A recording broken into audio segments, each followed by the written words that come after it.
Happy Thursday, folks. How are things in your world? The, uh, the weather certainly has perked up here in Wisconsin. It was 80 yesterday. Um, it was a day I was working. Man, I had a lot going on in the shop yesterday, and it got pretty warm in here. I was shooting video, so I couldn't have the doors open, and I wasn't ready to put the air conditioner on. So it was a long, warm day, but it felt good. Keeping in mind that in this part of the world we get days where the air temp is 20 and 25 degrees below zero, not the wind chill, the air temp. So a 80 degree on the positive side is a good thing. I'm going to, as I always do when we start, I'm going to check my phone to make sure that we're working. It looks like we are. Happy Thursday. And that's where I can monitor your commentary. All right, let me get in the right spot.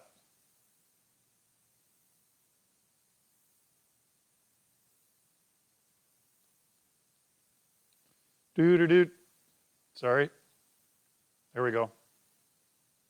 All right. Today, compound cuts on the bandsaws. So a good question would be, what's the deal with a compound cut? A compound cut is when we take a chunk of wood and we cut from both directions. And we're releasing some lovely little piece of 3D art or 3D something from inside the block. So an example of this in the world of furniture would be cabriole legs. That's a really common compound cut. In the world of kind of just messing around, how about a reindeer like this? I have made 11 billion of these as Christmas gifts. And if you want to do this, if you want to make one of these, I did put the link for this in the description with the live. So at the top of this Facebook video, or wherever the description is, above or below, the link for this free reindeer plan is there. The other thing that people use this for, and that's what I'm going to do today, is to produce carving blanks.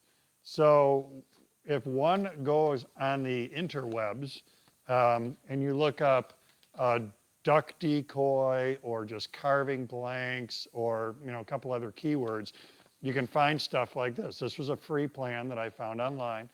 And in this is the bear that this is for when it's done. And then with this came the patterns here that would allow me to compound cut this. So when we do this, we're always going to get two views. One is a top view, one is a side view, and we'll end up cutting these out. I've already done that to another piece of paper, and transferring this pattern to our material. So you can imagine with this, I cut from this face and I cut from this face, and I'm going to have this kind of, you'll see it in just a couple minutes. I'm going to have this blocky thing come out of there that then I take a carving knife and I start to carve in order for it to look like a bear, like it does there. All right, I'm going to check for make sure I'm not missing comments. Looks like we're good. Okay. Here's what we need to do when you're getting ready for this. Get your plan, and then what I have done so far is from that plan I printed, I cut the two views. And what we'll do with this then, that's going to tell us how big does this block need to be so we can yield a bear. We need, of course, the width, so that's got to fit on there in that direction. And then this piece has to fit on there in that direction. This particular one is 3 by 3. And then, of course, we also need to know how long it is.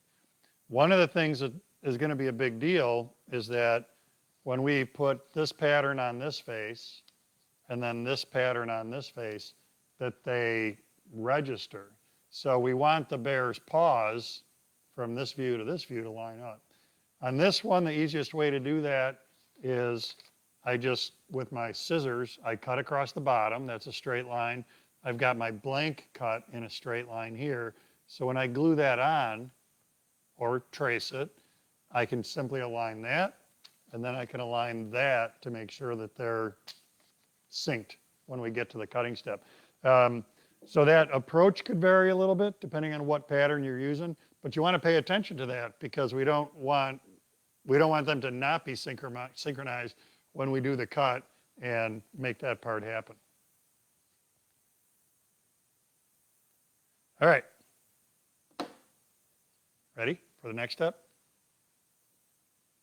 Just a second ago I said when we put the pattern on or transfer the pattern, in this case with this paper pattern, the easiest thing is going to be for me to just glue this to the board and then on both faces, and then I'm just going to cut the paper. Pretty commonly on cabriole legs, people will make a wooden or a cardboard pattern and then trace the pattern. Either approach is fine. At the end of the day, you're going to end up in the same spot. So let me get stuff out of the way, and then I'm going to get you in a spot where you can see what I'm doing.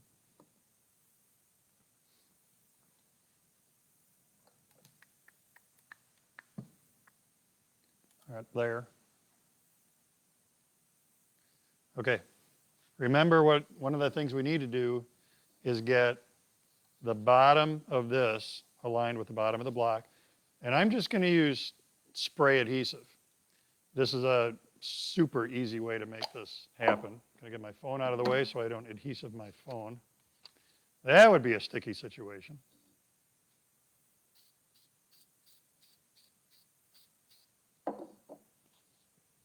That's the side profile. Align the bottom.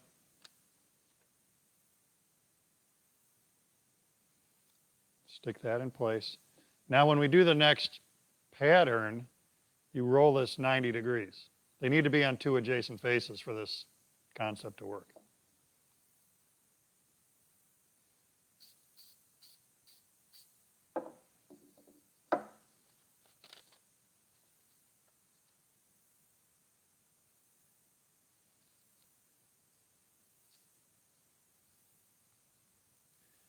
Now for this one, bloop and bloop, it's not going to matter, I don't think, which one we cut first.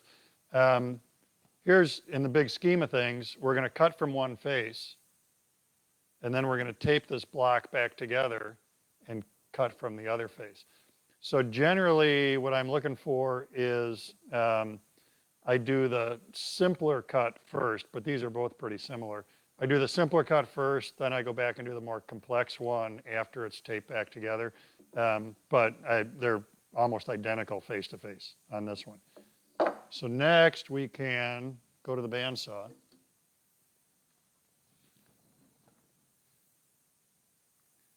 I am using a 1/4 inch, 4 tooth per inch blade for the work that we're doing here. And that's not going to always be the case. It's going to depend on how thick a stock you're cutting and how tight a curve you have to do. The 1/4 inch blade works for what I'm doing on this one.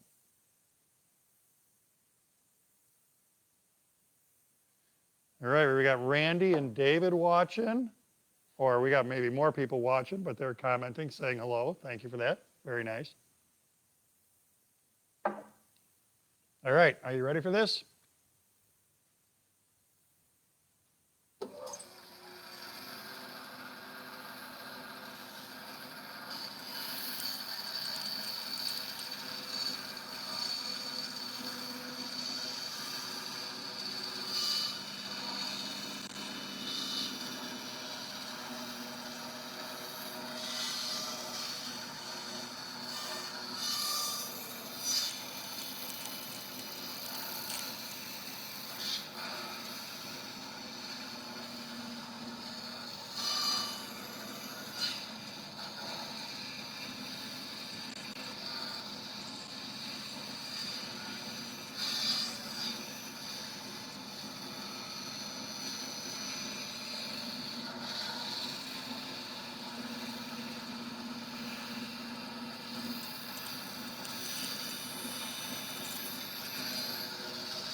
I'm going to stop for a second and raise this so you can see what I'm about to do. Across the top of the bear, there's a lot of ins and outs here. And there's no way I'm going to be able to turn in, turn in, turn in, turn in. So what I'm going to do is I'm just going to loop across the top, come back to the other ear, and then cut down this side just like I cut up that side. Then I'll come back after this is released and I'll pick up those details.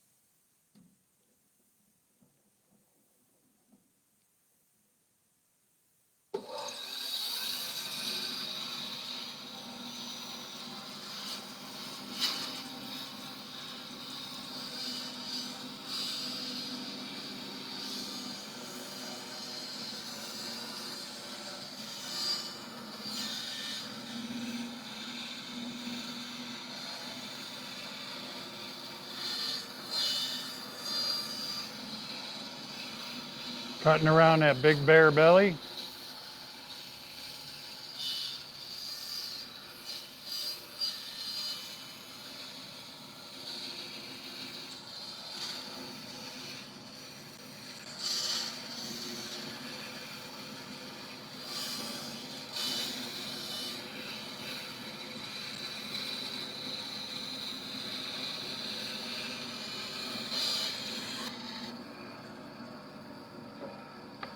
Right now, bear can come out. Now I'll go back and get, there's a couple little tight spots here, like there. I can come back and finish. And up around his ears.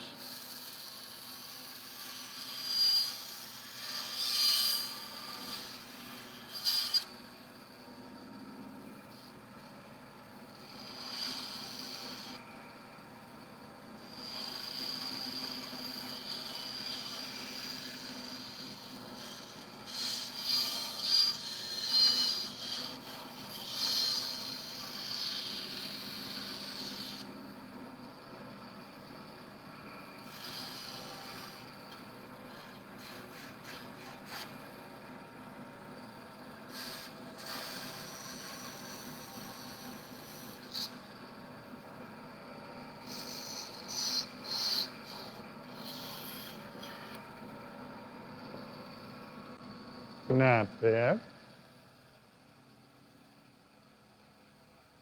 So Roy is asking, could this be done on a scroll saw? It could. It just depends on, I got to go back and do one more cut. It depends on the scope of what you're cutting. Most scroll saws have a thickness capacity of about 2 inches. So this bear couldn't be done on a scroll saw because it's a 3x3. But if it was a smaller project like, I don't know, I'm trying to think of a really small compound cut, what you would do. But as long as it fits on the machine, you could do it. There we go.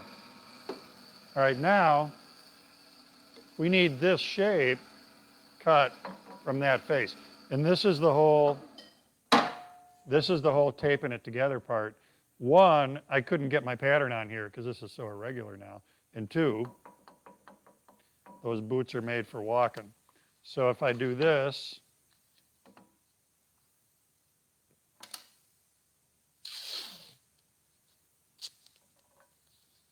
and then this, now a smarter fella would have put this face pattern, this pattern on after the tape was on. So I was just seeing if anybody would catch that. I'll be able to see the lines well enough through the tape to coast along, I think. You know what I'm going to do? Let's do this the right way. I've got another one right here. So brief commercial timeout, because I've got another pattern. So the right way to do this is not to obfuscate your lines with masking tape.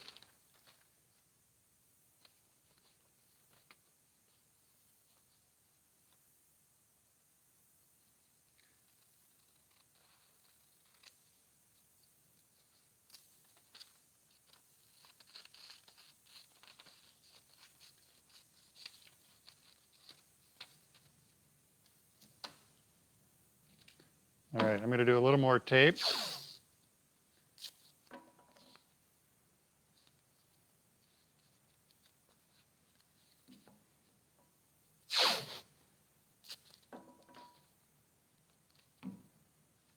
And then reshoot with the adhesive.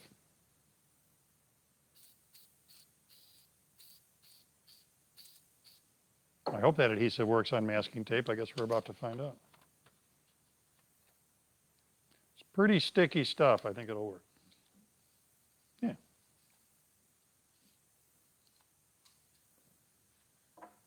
Ready, Freddie?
Then that comes out in this direction. Now, I've still got some detail in here I can pick up.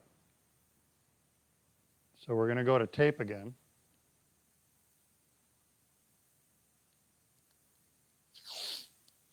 And I'm looking for spots where I don't have to cut. I don't have to do anything across the bottom. I won't have to do anything on the back. But I do need to do the top and a little bit of work on that face. I think that'll get us there.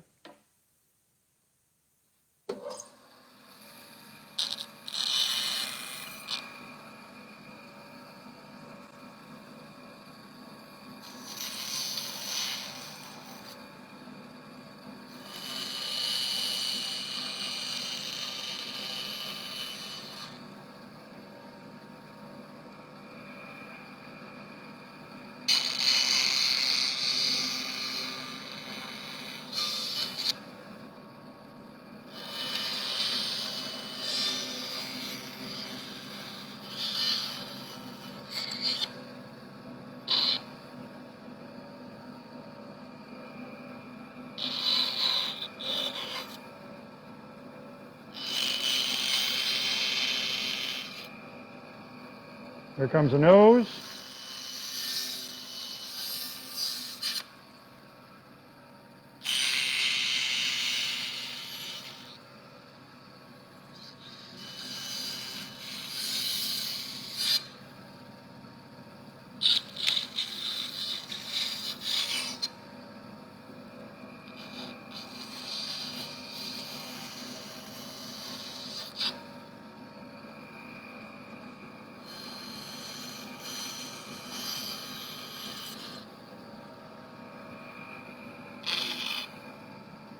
Okay. And somewhere in there, we have the bare necessities, the simple bare necessities. All right. Now, your next job would be to get your whittling knife. If I were George Johnson, who was my Boy Scout leader when I was a kid, he would turn this into a bear in probably about 7 minutes. But you'd get your whittling knife in this case, and you would start carving this. And you can imagine getting this bear to come out of this block I'm backing you up a little. Back up. Getting that bear to come out of that block with a carving knife, starting with a block, would be a boatload of work. But when we get it this far, boy, we've taken a lot of material away, and now we're to the detailing stage. So carving block, cabrio legs, reindeer, where'd the deer go? Reindeer. And again, the website that I found this bear pattern for, and they had duck decoys and other stuff. The link for that website is in the description for this live video. And then the link for the reindeer plus a video on how to make it, that's free. That is also in the description for this. So any preguntas, questions, answers, smart comments? All right, I think we're set. Thanks for watching, and we'll see you for another cool Facebook Live in a couple of weeks.